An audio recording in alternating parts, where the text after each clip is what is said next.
Hey guys, welcome back to my channel. So today I want to make a video that is going to be a little bit controversial, I guess. I tend to keep all of the content on my channel fairly happy and positive because I firmly believe in the philosophy of making content that you yourself would want to watch, and I tend to stay away from all of the rants and the angry videos just because I don't need that in my life. This one is not going to be negative in any way. These are all just topics that are somewhat controversial in the book community that I feel somewhat strongly about. So these are all of the hills that I will die on alone. Or possibly not alone. Let me know in the comments if I'm alone on these hills. Some of these I have already talked about in previous videos at length, and others I kind of want to make full-length videos, but these are just going to be, off the top of my head, things that I feel strongly about in the book world. Let's go. Now, the first thing that I want to talk about is one that I feel super strongly about, and I've talked about it a lot on my channel, so this is nothing new to you guys. If you guys are new here, hey, audiobooks count as reading. This is probably the biggest mountain that I will die on alone. Now, for all of you people who, every time I say this in a video, come out of the woodworks and start to come at me as a grammar gremlin or something like that, I understand that reading is a verb and to read is an action. I get it. I understand that. But in the grand scheme of things, what I'm talking about when it comes to reading, I'm talking about consuming the story that is given to you, whether that is written on the page and you are looking at it with your little eyeballs and it's going into your brain noodle, or if it's being read to you through your ears. You can still answer questions about the story. You can still tell me everything that happened in the story, whether it's through your eyeballs or through your ear holes. That's where I'm at with that. I've talked about this at length in multiple videos where it's offensive to people who have some sort of vision impairment or reading disability to discount that audiobooks count as reading to them. Same with average able-bodied people. So that's kind of where I am with that. I understand the verb to read is a very different term to a lot of people, but I consider reading as consuming the story. So if you want to get technical about it, no, listening to an audiobook is not the exact same as the act of reading words on a page, but in the terms of the book community, have you consumed the story? Yes. Can you mark it on your Goodreads challenge? Yeah, because you can still tell me things about the book. It was still consumed by your noggin. Okay, that's my first hill, and that's one that I still feel very strongly about. The next thing that I want to talk about is the fact that you don't have to read the trending books. Every year in the book community, whether it's on BookTube, on Bookstagram, on BookTwitter, on a blog, the whole book community as one big entity, there's probably 10 to 20 books that literally everybody is talking about. They're most likely in the YA genre. We're starting to actually get a lot of adult fiction mixed in as well. But there's about 10 to 20 books every single year that are the books that everybody is reading and everybody is talking about. You don't have to read them.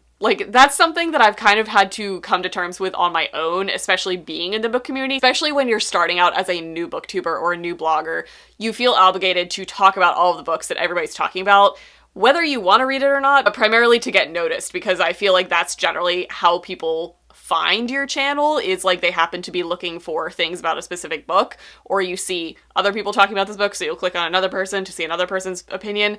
But a lot of times you're going to see the same opinions because it's a popular book. Nobody actually wants to speak out about a popular book in an opposing way, so I feel you're just going to see a lot of the same things. But it's okay to not read those books, and I feel that's something that anybody who is considering starting a channel or is new to the book community needs to hear, because I needed to hear it early on in my BookTube days, just because it was just a constant struggle, because I would read all of these books that everybody was talking about, and I wouldn't like all of them. So that's not fun. And honestly, BookTube as a whole right now, I personally really like watching channels that read things really different than I read, or that I'm using to discover new stuff. I don't really want to see the same exact books talked about and hauled over and over again. Yes, there are going to be the same titles. I will probably always read Sarah J. Maas. That does not mean that I need to read every single trending title that's coming out that year. Which also is going to segue me into another thing that I feel is probably going to be one of the most controversial things that I say in this. But I'm here on this hill, let me shout it. Not all classics are great. I said it. I firmly believe that every book that is considered a classic is considered a classic for a reason. They've been around for decades, centuries, many a year, and have been considered classics for that amount of time. So clearly there's enough people who have read them over the years to like really deem it worthy of being like a literature masterpiece. So I understand that. But in today's day and age, there's also stuff out there that is just modern and new that has enough grounds to actually be considered a classic in today's day and age, but will never earn that status for another like couple centuries, if that makes sense. So, do I think all classics have their place and deserve to be read and deserve to be praised? Yes. Does that mean that they are enjoyable nowadays or relatable nowadays? No, which is okay. That's fine. Like, we don't live in the 18th century or anything like that, but you don't have to like them. That's where I'm going with it. You do not have to read classic literature to be considered well-read. You don't need to enjoy classic literature. Like, I've read a lot of classics, and I like probably like 60% of what I've read. I appreciate all of the ones that I've read, and I can understand and appreciate the value of whatever ones that I didn't like, but that does not mean that I thought they were great, because reading is opinion-based. So there's some stuff that I just don't think is great that are considered classics. The end. The next point that I want to make is that DNFing books is okay. I don't think this is as controversial anymore as it was prior, but I want to talk more specifically to DNFing books that are popular because that's kind of the topic that I'm in right now. If you're reading something and you're just really not enjoying yourself, life is way too short to read crappy books. Like, there are millions of books out there, and there are probably tens of thousands of books that you will thoroughly enjoy from start to finish, where, like, you cannot stop thinking about this book. All you want to do is read that book.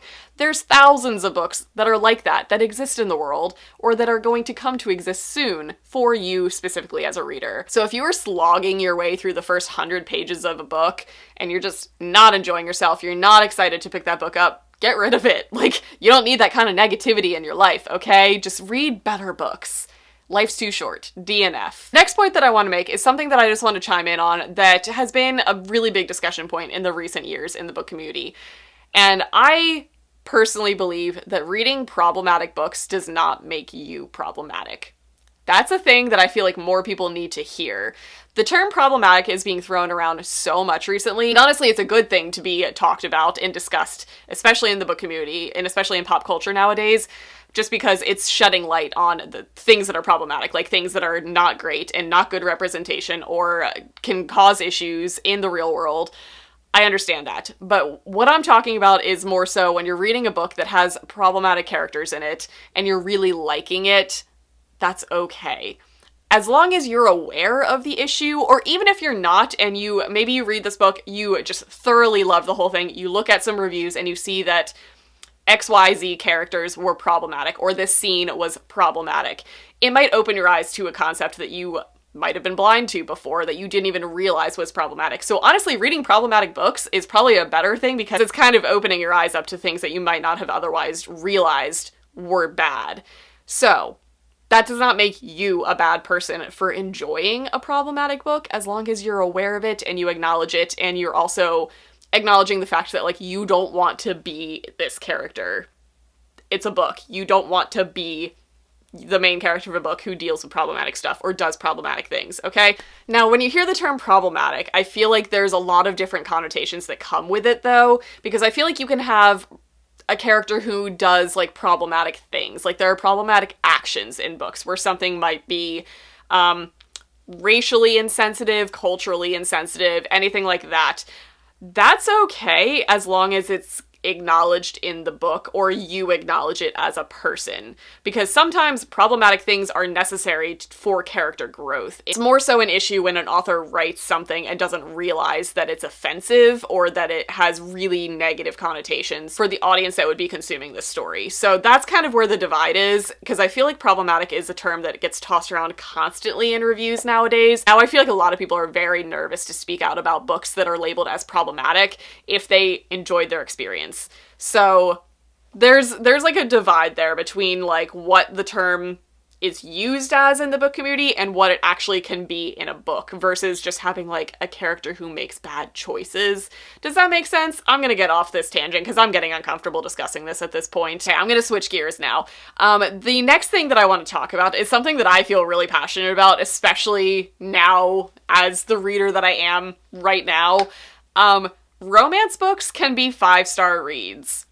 This is something that I think is slowly working its way into like the mainstream book community, because we are starting to get a lot of romance readers in all aspects of the book community. Like, we have romance booktubers, we have romance book bloggers, and I feel like the romance genre still has the stigma surrounding it that it's chick lit, that it's fluff, that it's not anything that is worthy of 5 stars when it comes to literature reviewing. And that's just simply not true. There are definitely some books that I've read that have impacted me way heavier than any other like literary fiction or like fantasy book that are easily rated 5 stars without getting like the stink eye from the regular book community. Just because a book might have a romantic plot that kind of moves the story forward does not mean that that is all that the book is. I feel like I've read a lot of romance stories where like the romance in the book is, yes, that is what is used as the main device to progress the story, but there's so much happening around that that is so important and good and like well written, thoroughly explored, and opens my eyes up to things that I wouldn't have thought of otherwise. And all of these are the things that I look for when I'm gonna rate something 5 stars. Again, 5 stars is always subjective to people because that's, again, opinion based. And I also tend to be more of like an emotional rater. So like if something really hits me hard, I'm probably gonna rate it 5 stars. Whether that is a really intense romance or whether that's like a really dark fantasy, both of those have things that are worthy of a 5-star rating, but I feel like one is more publicly acceptable than the other just because romance is not as explored in the book community yet. It's getting there, it definitely is, but I just want to say romance books can be 5 stars. Are there bad romance books? Of course, there are bad books in all genres, but I feel like the romance genre is just always struggling, even though it's the most read genre in the published world. It's just always struggling to like hold its own as far as quality goes, but there are some quality romance out there. Just saying. And the last thing that I want to talk about in this video is kind of similar to that, where it's kind of something that's up and coming, and that's that self-published books or indie published books can also be 5-star reads. I feel like self-pub books are very similar to romance books, where they're just kind of looked down upon because everybody kind of has the idea that if you're self-publishing a book, that means that a traditional publisher wouldn't work with you. Like, you're not good enough to be traditionally published. And that's simply not the case, and I feel like a lot of that is starting to kind of rise to the surface now as we are seeing traditionally published authors who are best-selling authors who are choosing to self-pub now. So that kind of says something, because I feel like as soon as you hear self-published, you automatically kind of write it out in your mind as being like, oh, you weren't good enough to get published by a XYZ publishing house. And honestly, I feel like a lot of big authors now are choosing to do this, mainly because it gives the author freedom on how their book gets marketed, how their book gets presented and printed and priced and sold.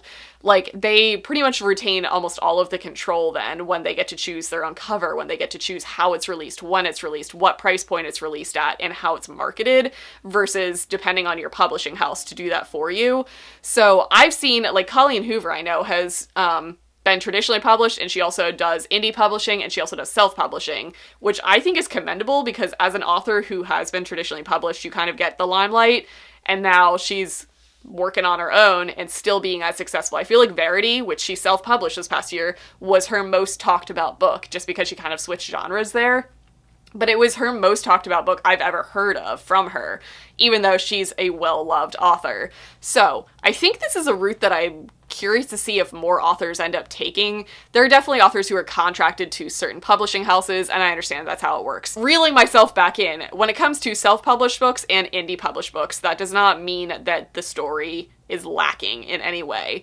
That does not mean the quality is lacking. That just means maybe the author chose to do things their way versus a publishing house's way. I feel like this is super apparent, especially in the romance genre, because you all know that I've been reading that recently. Majority of the romance is indie published through small independent publishing houses or self-published on their own, and I feel like that's fairly normal at that point, just because they don't really have any restrictions on how they sell things and how they rate things. So does that mean all of it's great? No. But I also still wanted to shed light on the fact that you can give it a chance. Like, that does not mean that it's going to be bad. So those are all of the things that I feel strongly about, that I just wanted to share my opinions on. And again, this video is opinions. All of these things are not facts. You do not need to agree with me in any way. You do not need to yell at me in any way. But these are all just things that I have been thinking about recently. I might turn this into a series. I might go more in depth about certain topics in this video in a separate video in the future. So Let me know down in the comments what you think. Do you have thoughts on these things? And that's gonna be it. I hope you guys enjoyed it, and I'll see you guys in my next video.